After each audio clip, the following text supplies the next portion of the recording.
Hi వివోస్, welcome to this channel. So చాలా మంది JNTH students నిన్న 2122 41 బీటెక్ ఈ ఎగ్జామ్ నోటిఫికేషన్స్ చూసిన తర్వాత ముఖ్యంగా ఈ R16 వాళ్ళు R13 వాళ్ళు వచ్చేసరికి బాగా ఆందోళన చెందుతూ ఉన్నారు. ఆ తర్వాత R18 వాళ్ళు కూడా ఆందోళన చెందుతూ ఉన్నారు, ఈ ఒక్కసారికైనా పడేదని చెప్పేసి. సో దాని గురించి వీడియో చేయడం అయితే జరిగిందనమాట. ముందుగా అయితే ఇంతవరకు ఈ ఛానల్ సబ్స్క్రైబ్ చేసుకున్న వాళ్ళు ఎవరు ఉంటే సబ్స్క్రైబ్ చేసుకోండి. ఈ వీడియో లైక్ చేయనట్టయితే లైక్ చేయండి, షేర్ చేయండి. మీకు ఆ డౌట్స్ ఉంటే కాల్ మీ ఫోర్ ద్వారా కాల్ చేయండి. తెలుగు ఇంజనీరింగ్ ఎడ్యుకేషన్ టెలిగ్రామ్ ఛానల్లో జాయిన్ అవ్వండి.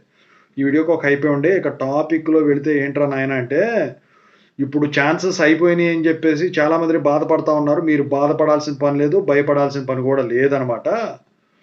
మీరు ఎగ్జామ్స్ ప్రశాంతంగా రాసుకోవచ్చు. అది ఎప్పుడు స్పెషల్ సప్లీ లేకపోతే దాని పేరు వన్ టైం ఛాన్స్ కింద పడినప్పుడు యూనివర్సిటీలో రాసుకోవాలి. మీరు ఇప్పటికే హైదరాబాద్లో ఉండి ఏదో కోర్సు నేర్చుకొని లేకపోతే ఏదైనా జాబ్ చేస్తూ ఉన్నట్లయితే మీకు ఇంకా అక్కడ సింపుల్ అయిపోతుంది. కాలేజీలో ఫీజు ఎవరితోనా కట్టించేసేసి మీ పేరెంట్స్తో ఎవరితో మీకు తెలిసిన వాళ్ళతో అక్కడ మీరు ఎగ్జామ్ రాసేయచ్చు, ప్రాబ్లం ఉండదు. హైదరాబాద్లో ఉంటే మీకు ఇంకా ఈ కోర్స్ మీద మీ సబ్జెక్ట్ ఏదైతే ఉందో ఈ ఫెయిల్ అయిన సబ్జెక్ట్ దాని మీద అవగాహన పెంచుకోవడానికి ఇంకా చాలా మార్గాలు ఉంటాయి. సో మీరు ఏం చేస్తారంటే ఇంతకుముందు చేసిన తప్పులు అయితే ఉన్నాయో అవన్నీ కూడా ఓవర్కమ్ అయిపోయి మంచిగా రాసుకోండి. నెక్స్ట్ ఇయర్ మళ్ళీ స్పెషల్ సప్లీ పడుతుంది. అయితే R16 R13 వాళ్ళు స్పెషల్ సప్లీయే ఇప్పుడు ఇక ఛాన్సు.